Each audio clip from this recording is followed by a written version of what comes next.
अध्याय 6 ध्यान योग।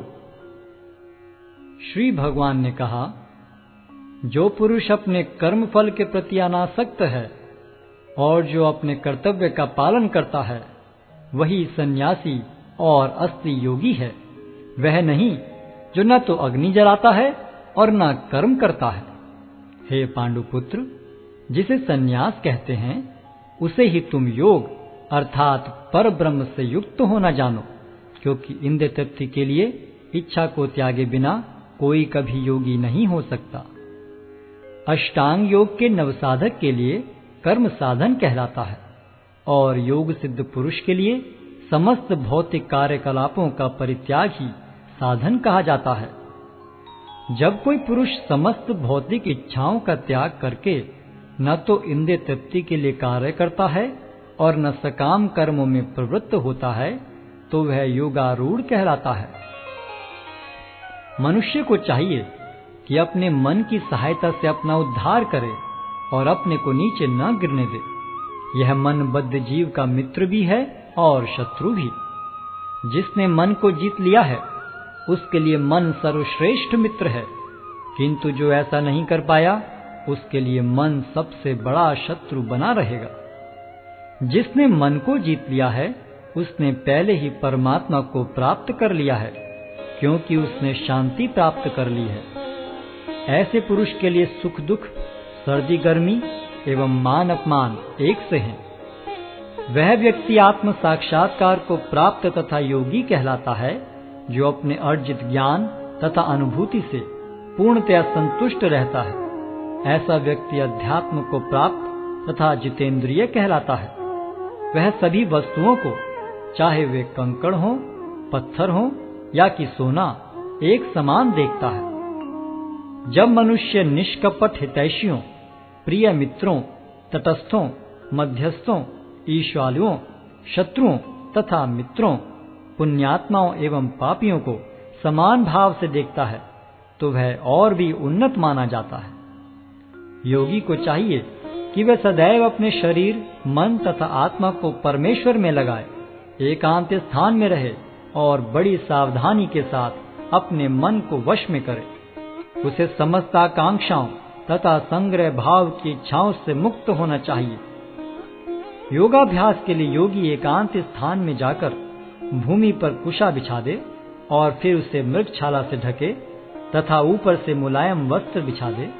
आसन न तो बहुत ऊंचा हो न बहुत नीचा, यह पवित्र स्थान में स्थित हो।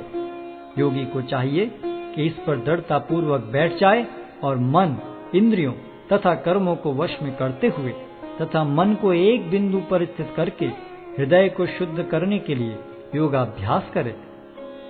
योगाभ्यास करने वाले को चाहिए कि वह अपने शरीर, गर्दन तथा सिर को सीधा रखे और नाक के अगले सिरे पर दृष्टि लगाए। इस प्रकार वह अविचलित तथा दमित मन से, भय रहित, विषयी जीवन से पूर्णतया मुक्त होकर अपने हृदय में मेरा चिंतन करे और मुझे ही अपना चरम लक्ष्य बनाए।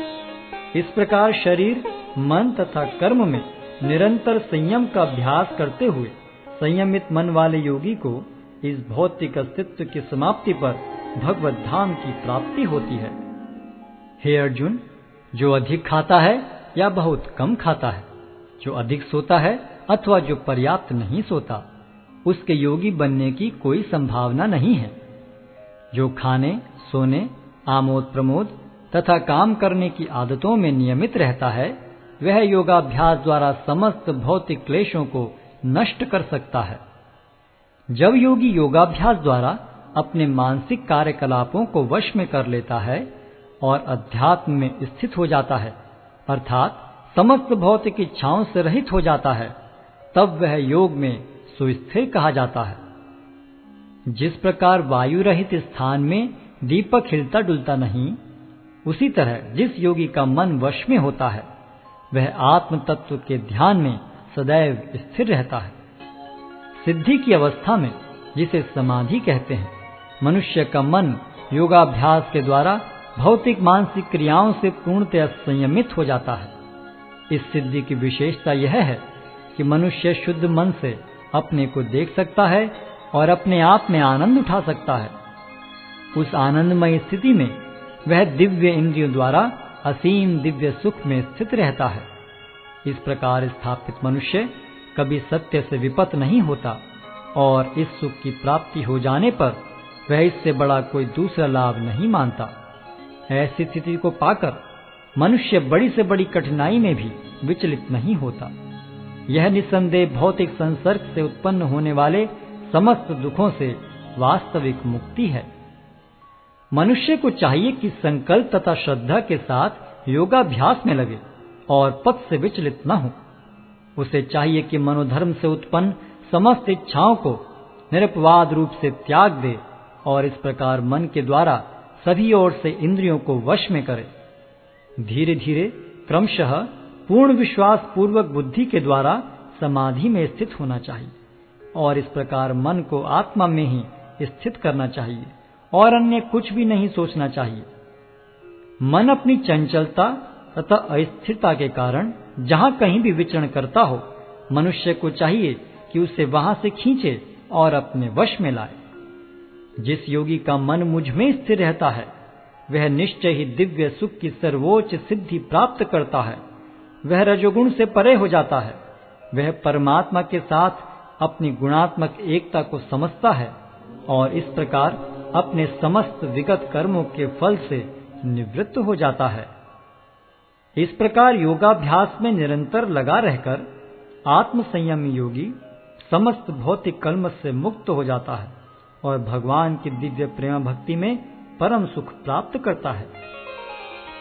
वास्तविक योगी समस्त जीवों में मुझको और मुझ में समस्त जीवों को देखता है। निस्संदेह स्वरूप सिद्ध व्यक्ति मुझ परमेश्वर को सर्वत्र देखता है।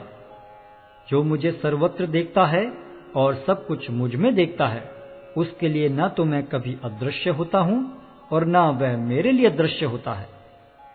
जो योगी मुझे तथा परमात्मा को अभिन्न जानते हुए परमात्मा की भक्ति पूर्वक सेवा करता है, वह हर प्रकार से मुझ में सदैव स्थित रहता है।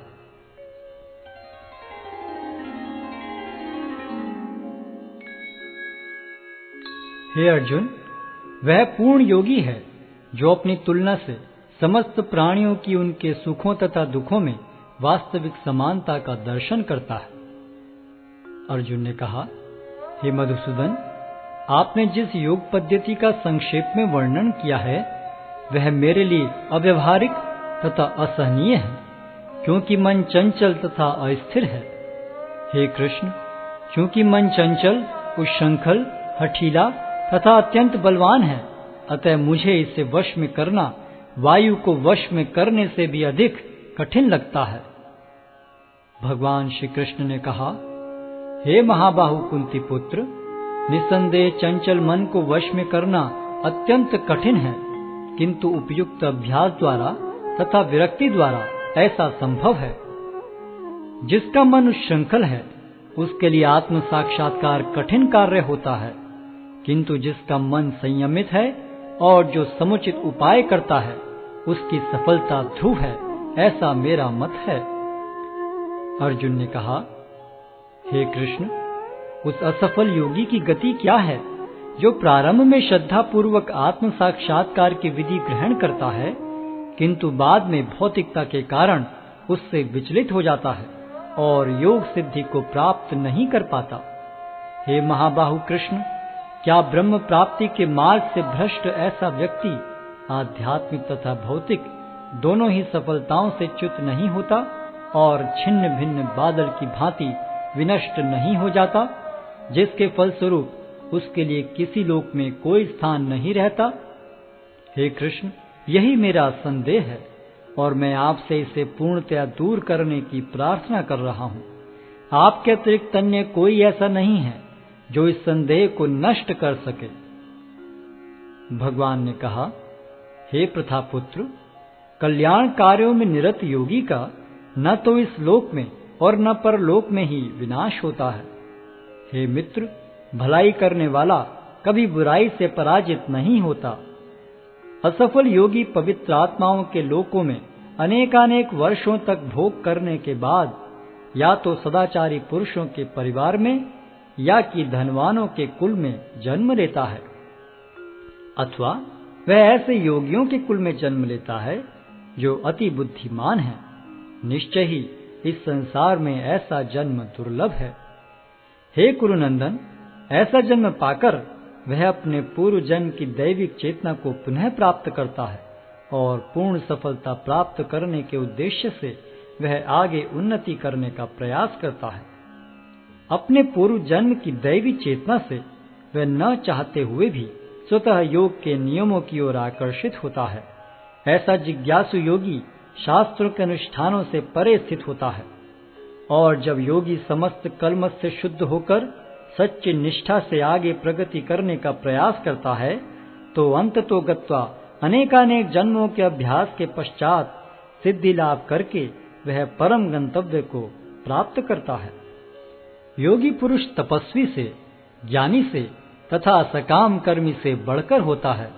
अतः हे अर्जुन, तुम सभी प्रकार से योगी बनो, और समस्त योगियों में से जो योगी अत्यंत श्रद्धा पूर्वक मेरे परायण हैं, अपने अंतःकरण में मेरे विषय में सोचता है और मेरी दिव्य प्रेम भक्ति करता है, वह योग में मुझसे परम अंतरंग रूप से युक्त रहता है और सबों में सर्वोच्च है। यही मेरा मत है।